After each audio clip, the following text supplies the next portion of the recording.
সকালে ইডি যখন বেরোলো, পৌঁছলো সুজিত বসুর বাড়িতে, সুবোধ চক্রবর্তীর বাড়িতে এবং তাপস রায়ের বাড়িতে, মনে করিয়ে দিই আগের শুক্রবার সন্দেশখালিতে ব্যাপক হামলার মুখে পড়েছিল, মাথা ফেটেছিল ইডি আধিকারিকদের, আমাদের উপর হামলা হয়েছিল, শেখ শাহজাহানের ঘনিষ্ঠরা হামলা করেছিলেন।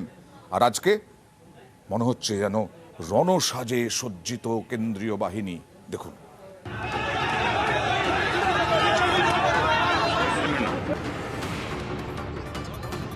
সন্দেশখালিতে ইডির রেডে হামলা, আক্রান্ত হন ইডি আধিকারিকরা, রেহাই পাননি কেন্দ্রীয় বাহিনীর জওয়ানরাও।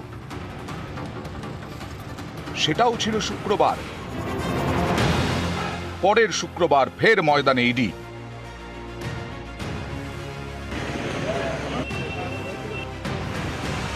পুরনিয়োগ দুর্নীতির তদন্তে অভিযান।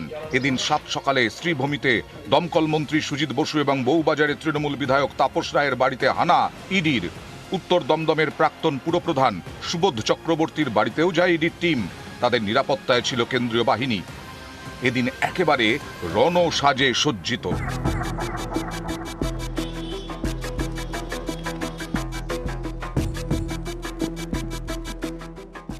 ঠিক যেমন দেখা যায় উপদ্রুত এলাকায় অভিযানের সময় কিংবা ভোটের সময়, এদিন ঠিক সেভাবেই দেখা গেল সিআরপিএফকে।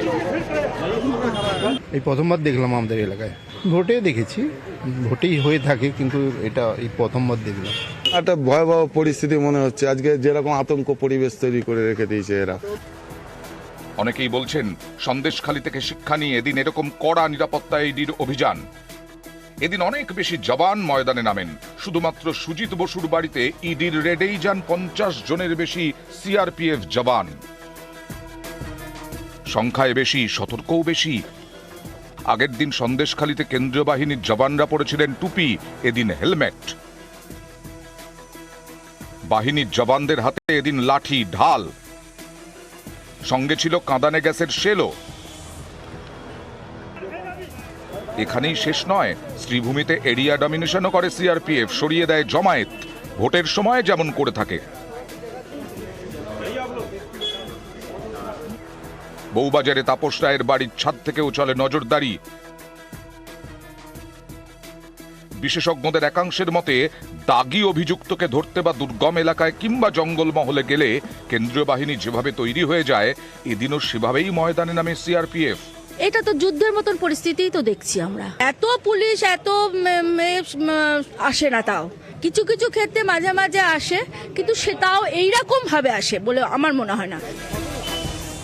নিউজ 18 বাংলা। আর এবার টার্গেট তাপস রায়, এবার টার্গেট সুজিত বসু, আর একেবারে রণসজ্জায় সজ্জিত কেন্দ্রীয় বাহিনী। সব নিয়ে রাজনীতি একেবারে গরম তুঙ্গে, রাজনৈতিক তরজা। স্লোগান শুনতাম, খেলা হবে খেলা হবে, আমাদের কবে হবে? এখন খেলা শুরু হয়েছে, খেলা চলবে এখন।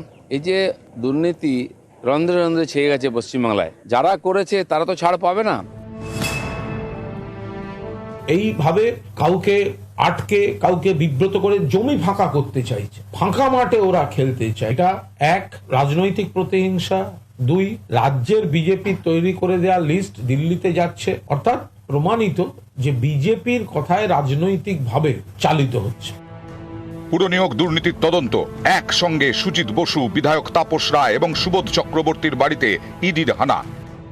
সুজিত বসুর পিএ সহ ওখানকার সাউথ দমদমের চেয়ারম্যান পাঁচুবাবু সহ বরানগরের চেয়ারম্যান সহ তাদের কাছে মেটেরিয়াল পেয়েছে বলেই এনফোর্সমেন্ট ডাইরেক্টরেট আজকের পূর্ণ দিনে পূর্ণ কাজ করতে ভোর ভোর বেরিয়ে পড়েছে। রাজনৈতিক প্রতিহিংসা চরিতার্থ করার জন্য সমস্ত রকম চেষ্টা কেন্দ্রের পক্ষ থেকে হচ্ছে এবং তার রাজনৈতিক দলের পক্ষ থেকে হচ্ছে। এটা জলের মতো পরিষ্কার। আগের শুক্রবার সন্দেশখালিতে হানা দেয় ইডি, আক্রান্ত হয় তৃণমূল শেখ শাহজাহানের অনুগামীদের হাতে, রেহাই পাননি কেন্দ্রীয় বাহিনীর জওয়ানরাও।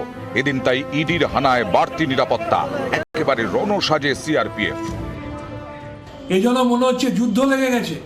কেন্দ্রীয় বাহিনীর এই ধরনের তৎপরতা মণিপুরে দেখলে মণিপুরের এত মানুষ খুন হতো না, এত মায়েরা ধর্ষিতা হতেন না।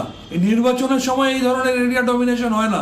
ওনারা আগে কাশ্মীরের কথা বলতেন, কাশ্মীর ঠান্ডা হয়ে গেছে, এখন মণিপুরের কথা বলছে ও ঠান্ডা হবে। যে সরকারের শিক্ষামন্ত্রী, খাদ্যমন্ত্রী, মন্ত্রীরা জেলে, এমএলএরা জেলে, যে সরকারের এমপি চুরির দায়ে তার চাকরি যায়, তাদের আবার ডায়লগ শুনতে হবে নাকি? এদিন 7 সকালে সুজিত বসু ও তাপস রায়ের বাড়িতে হানা। শ্রীভূমিতে দমকল মন্ত্রী সুজিত রায়ের 2টি বাড়ি এবং বউবাজারের তৃণমূল বিধায়ক তাপস রায়ের বাড়িতে পৌঁছয় ইডি।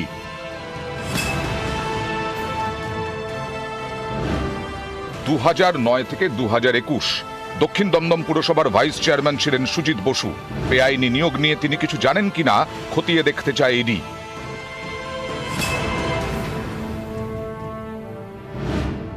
পুরনিয়োগ দুর্নীতিতে বরানগরের পুরপ্রধান অপর্ণা মৌলিককে একাধিকবার জিজ্ঞাসাবাদ করেছে ইডি।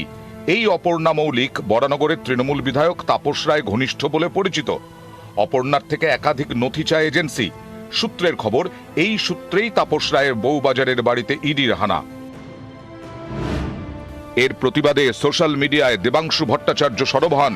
লেখেন, কয়েক দশকের রাজনৈতিক জীবনে যে লোকটার গায়ে একটা পেনের কালির ছিটে কেউ লাগাতে পারেননি, সেই তাপস রায়ের বাড়িতেও ঢুকলি তোরা। এরপরেও বলবেন এদের দেখলে মানুষ ক্ষেপে যায় কেন? তাপস রায়ের পক্ষে দাঁড়িয়ে ইডিকে কাঠগড়ায় তুলেছেন বিরোধী শিবিরের নেতারাও।